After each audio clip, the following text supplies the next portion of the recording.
ಒಂದು ಬೂತಿನಿಂದ ಈ ಮತಗಟ್ಟೆ ಇದೆಯಲ್ಲ, ಈ ಮತಗಟ್ಟೆಯಲ್ಲಿ ಬನ್ನಿ ಆ ಮತಗಟ್ಟೆಯಲ್ಲಿ ವೋಟಿಂಗ್ ಪರ್ಸೆಂಟೇಜ್ ಕಡಿಮೆ ಆಗಿದೆ.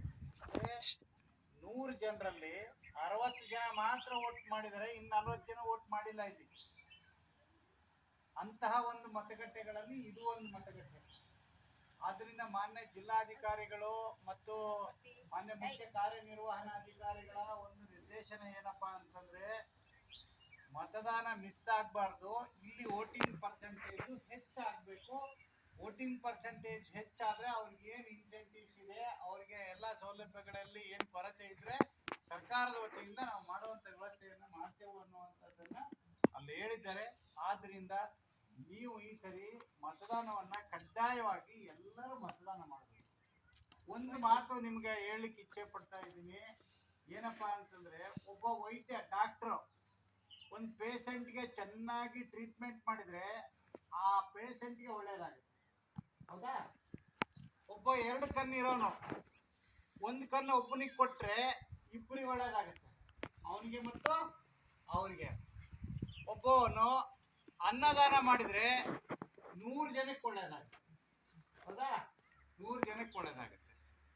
ಒಬ್ಬನ್ ಟೀಚರ್ ಮೇಡಮ್ ಇದ್ದಾರಲ್ಲ, ಅಂತವ್ರು ಪಾಠ ಮಾಡಿ ಚೆನ್ನಾಗಿ ಪಾಠ ಮಾಡಿ ಮಕ್ಳಿಗೆ ಭವಿಷ್ಯ ಕೊಟ್ರೆ 1000 ಜನಕ್ಕೆ ಒಳ್ಳೇದಾಗುತ್ತೆ.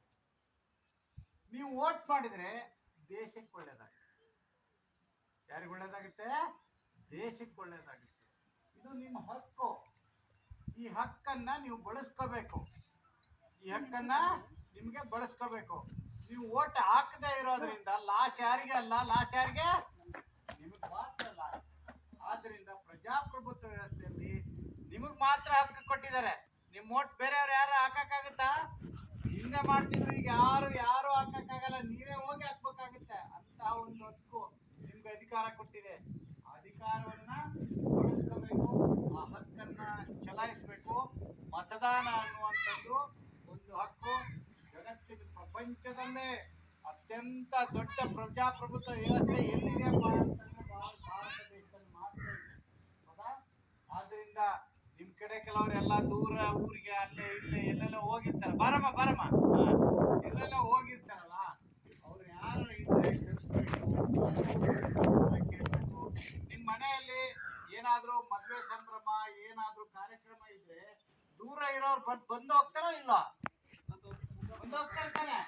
ಬಂದು ಹೋಗ್ತಾರೆ. ಈಗ ಮತದಾನ ಅನ್ನೋದು ಒಂದು ಜವಾಬ್ದಾರಿ, ಬಟ್ ಬಂದಾಗ್ಲಿಕ್ಕೆ ಯಾರ ಹತ್ರ ಆಮಿಷ ದುಡ್ಡು ಇಸ್ಕೋಬೇಡಿ, ಯಾರ ಋಣಕ್ಕೂ ಒಳಗಾಗ್ಬೇಡಿ. ಯಾಕೆ ಯಾರ ಋಣಕ್ಕೂ ಒಳಗಾಗ್ಬೇಡಿ ಅಂತ ನಾನು ಹೇಳ್ತಾ ಇದ್ದೀನಿ ಅಂತಂದ್ರೆ, ನಿಮ್ಗೆ ಒಬ್ಬನು ಹಾಗೆ ರಾಜಕೀಯ ವ್ಯಕ್ತಿ ಪ್ರಚಾರಕ್ಕೆ ಬಂದಿದ್ದಂತೆ. ಪ್ರಚಾರಕ್ಕೆ ಬಂದ ತಕ್ಷಣ ಒಬ್ಬ ನನ್ನಂತ ಅವನು ಏನ್ ಮಾಡಿದ, ದುಡ್ಡು ಕೊಡಕ್ ಬಂದ. ರಾಜಕೀಯ ವ್ಯಕ್ತಿ ದುಡ್ಡು ಕೊಡಕ್ ಬಂದ. ತಗೊಳ್ಳಿ, ಒಂದು 5,000 ರೂಪಾಯಿ ದುಡ್ಡು ಕೊಡ್ತೀನಿ, ಓಟ್ ಹಾಕಿ ನನಗೆ ಅಂತ. ಸುಮ್ಮನೆ ಇರ್ಲಿಲ್ಲ. ನಾನೇನ್ ಮಾಡಿದೆ, ಸರ್ ನನಗೊಂದು ಕತ್ತೆ ಕೊಡಿಸಿ ನಾನು ಓಟ್ ಹಾಕ್ತೀನಿ. ಇವರು ಎಲ್ಲ ಎಲ್ಲಿ ಕತ್ತೆ ಸಿಗ್ತಾವಂತ ಎಲ್ಲ ಅಡ್ರೆಸ್ ಎಲ್ಲ ನೋಡ್ಕೊಂಡು ಎಲ್ಲ ಬಂದು ಕತ್ತೆ ರೇಟ್ ನೋಡಿದ್ರೆ 22,000 ರೂಪಾಯಿ ಮೇಲೆ ಇತ್ತು. 22,000 ರೂಪಾಯಿ ಕೊಟ್ಟು ಕತ್ತೆ ಕೊಡ್ತದ ಇವನಿಗೆ, ಇನ್ನೇನು ಅಂತೇಳಿ ಮತ್ತೆ ಹೋದ. ನೋಡಪ್ಪ, 5,000 ಹೇಳಿದೆ, ನಿನಗೆ 15,000 ಕೊಡ್ತೀನಿ, ಕತ್ತೆ ಬೇಡ, 15,000 ತಗೊಳ್ಕನಪ್ಪ, ನೀನು ಓಟ್ ಹಾಕು ಅಂತ. ಅವಾಗ ಯಜಮಾನ್ ಹೇಳ್ತಾನೆ, ಸ್ವಾಮಿ, ಕತ್ತೆ ಬೆಲೆ 22,000 ರೂಪಾಯಿ, ನನ್ನ ಬೆಲೆ 15. ಅಂದ್ರೆ ಕತ್ತೆಕ್ಕಿಂತ ಬೆಲೆ ಯಾರು ಕಡಿಮೆ ಆಯ್ತು? ನನ್ನ ಬೆಲೆ ಕಡಿಮೆ ಆಯ್ತು. ಬೇಡ, ನಿಮ್ಮ ಓಟನ್ನು ನಿಮ್ಮ ಇದು ಬೇಡ ನನಗೆ, ನಾನು ಮತದಾನ ಮಾಡ್ತೀನಿ ಕಡ್ಡಾಯವಾಗಿ ಅಂತ ಆ ವ್ಯಕ್ತಿ ಹೇಳ್ತಾನೆ. ಅದರಿಂದ ಕಡ್ಡಾಯವಾಗಿ ಮತದಾನ ಮಾಡಿ. ಯಾವುದೋ ಆಮಿಷಕ್ಕೆ ಕೊಟ್ಟಾಗಿ ಇದಾಗಬೇಡಿ. ಮತದಾನ ಅನ್ನೋದು ಪ್ರಜಾಪ್ರಭುತ್ವ ವ್ಯವಸ್ಥೆಯಲ್ಲಿ ಅತ್ಯಂತ ಮಹತ್ವದ್ದಾದ್ದು. ಆದ್ರಿಂದ ನೀವೆಲ್ಲರೂ ನಿಮ್ಮನ್ನು ಕೈಮೂಡಿ ಕೇಳೋದೇನಪ್ಪಾ ಅಂತಂದ್ರೆ, ವೋಟ್ ಮಾಡಿ.